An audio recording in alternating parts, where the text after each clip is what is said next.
സ്ത്രീവിരുദ്ധ നിലപാടുകളിൽ മണിക്കൂറുകൾക്കുള്ളിൽ നടപടിയെടുത്തത് UDF ആണെന്ന് പ്രതിപക്ഷ നേതാവ് VD സതീശൻ. സ്ത്രീകളെ അപമാനിച്ചവർക്കെതിരെ നടപടിയെടുക്കാത്ത പാർട്ടിയാണ് CPM UDF-നെ കണ്ടുപഠിക്കണം. മുഖ്യമന്ത്രിയുടേത് ഇരട്ടത്താപ്പ് നയമാണെന്നും VD സതീശൻ ശാസ്താംകോട്ടയിൽ പറഞ്ഞു. CPM നേതാക്കൾക്കെതിരെ നടപടിയെടുത്തില്ല, ഈ വിജയരാഘവനെതിരെ നടപടിയെടുത്തില്ല. ഇനി മാധ്യമപ്രവർത്തകർ ആഷോ എന്ന് പറയുന്ന SFI നേതാവ് പരീക്ഷ എഴുതാതെ ജയിച്ചെന്ന് റിസൾട്ട് വന്നപ്പോൾ അത് റിപ്പോർട്ട് ചെയ്ത അഖില നന്ദകുമാറിനെതിരായി നടത്തിയ പരാമർശം എന്താണ്? ഏഷ്യാനെറ്റിലെ സിന്ധു സൂര്യകുമാറിനെതിരായി നടത്തിയ പരാമർശങ്ങൾ എന്താണ്?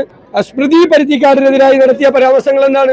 മാധ്യമപ്രവർത്തകർ, വനിതാ മാധ്യമ പ്രവർത്തകരെ അധിക്ഷേപകരമായ അശ്ലീലകരമായ പരാമർശങ്ങൾ നടത്തി ഇവർ വേട്ടയാടിയപ്പോ ഇവരൊക്കെ എവിടെയായിരുന്നു? പക്ഷെ ഞങ്ങൾ അങ്ങനെയല്ല, ഞങ്ങൾ മണിക്കൂറുകൾക്കകം അതിന്റെ നടപടിയെടുത്തത്.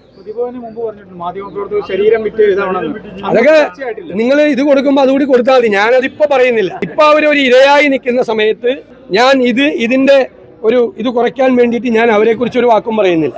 അത് നിങ്ങൾ മാധ്യമപ്രവർത്തകരെ കുറിച്ച് അവർ പറഞ്ഞിരിക്കുന്നത് നിങ്ങൾ തന്നെ തൊട്ടപ്പുറത്ത് ഇട്ട് കൊടുത്താൽ മതി. മനസ്സിലായി? ഞാൻ ഈ പറഞ്ഞ കേസുകളെല്ലാം പോളിറ്റ് ബ്യൂറോ മെമ്പർ തൊട്ട് സാധാരണ പ്രവർത്തകർ വരെ സ്ത്രീകളെ അപമാനിച്ചിട്ട് ഏതെങ്കിലും ഒരുത്തരെതിരെ നടപടിയെടുക്കാത്ത CPM ആണ്. ഞങ്ങളെ കണ്ടുപഠിക്കണം CPM.